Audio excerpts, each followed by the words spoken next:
everyone, it is Natalie from Being Intentionally Creative, and today, as I move my camera for you, we're going to talk about the importance of reading product descriptions when you're buying anything.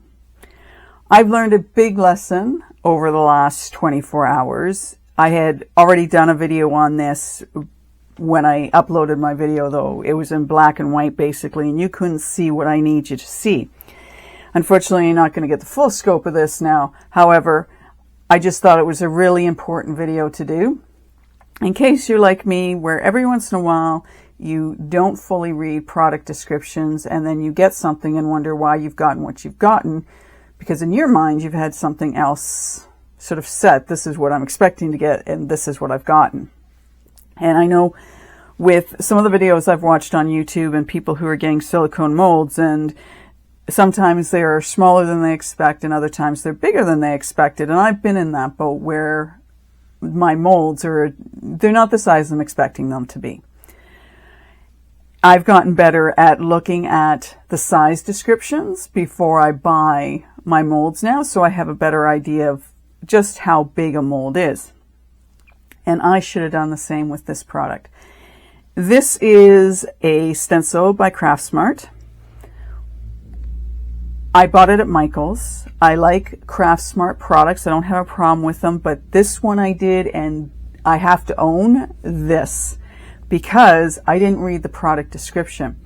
I don't know about anyone else out there in the world. However, I always think that when you get a stencil, it would be made out of plastic or something that is going to withstand having paint or paste put on it.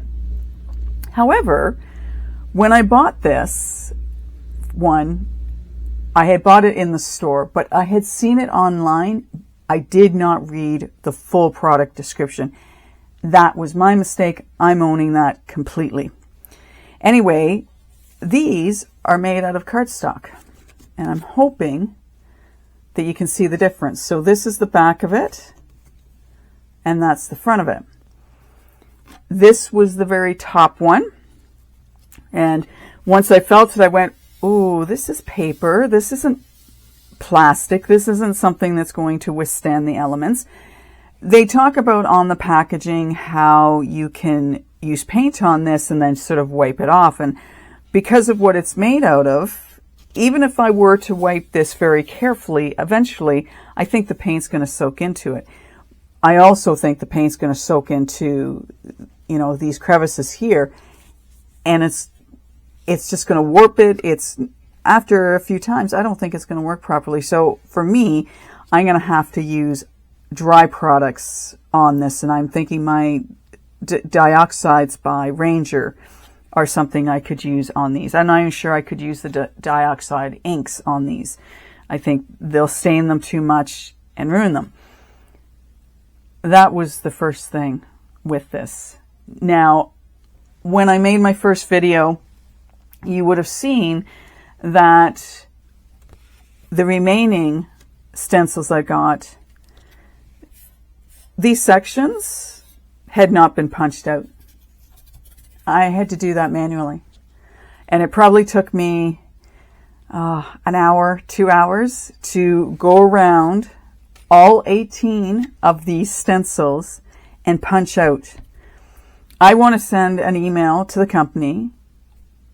My fault that I didn't read the full description to know these were made out of cardstock. However, I feel that all the pieces should have been punched out. I'm not sure why I got a product that I ended up having to push the pieces out of. And I'm going to show you all of them so you can see what the pattern looks like. And as I say, I had to go through and punch out every piece on these stencils. I had thought about, seriously, I thought about throwing these out and not even bothering with them because I was that frustrated when I realized the work I was going to have to put into cleaning these up. I like the stencils. That's why I bought it, was because I like the stencils. However, having to punch out on all of these, that did not thrill me. As I say, it probably took me an hour to 2 hours to do it. And with some, like this one, I ended up, and I'm not sure if you'll be able to see, but I ended up tearing the cardstock. And this one, oh, here's another spot where I tore it. So I'm going to have to tape that down. And on this one, I think it was more so than the other ones. I'm trying to think. There are a couple of spots where I actually ripped it at the back.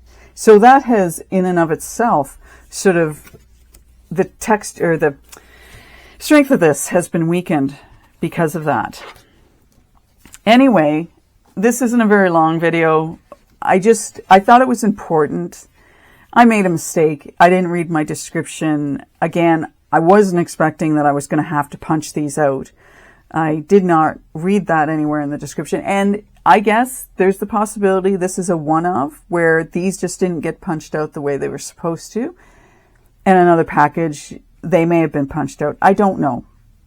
They seemed like there were different spots. Like if we look at some of these spots, like there were 1, 2, 3, 4 places where the paper was attached to the stencil itself that I had to knock out. I did use my Cricut tool to poke these out because doing it by hand was not working, so I used that. I stabbed myself a couple of times while I was doing that. However, I just wanted to show this to you. I just wanted you to be aware that read your product descriptions. I do things like this and I go, okay, so next time you're going to read, right? And you're going to know not to do this again. I think this is sort of low on the totem pole as far as what, this isn't a big deal. It's a big deal, but it's not a big deal. However, when you're talking about molds, when you're talking about products that you're using for your resin or for painting or whatever, I think it's really important to find out what the product is. I think it's important to know what it's, like for example, what this is made of. It was cardstock. It wasn't plastic.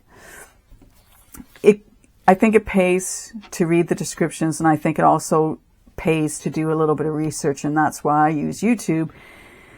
I don't believe Craftsmart has a YouTube anything. I couldn't, but again, the product description, I should have read that more in detail. Anyway, that's this short little video. I just wanted to share that with you, and comment below. Have you done this? Have you bought something without reading the full product description and then realized, uh-oh, I should have read it. I couldn't take this back. I was beyond my time limit for taking it back. I'm going to make this work somehow. I'm going to make these work.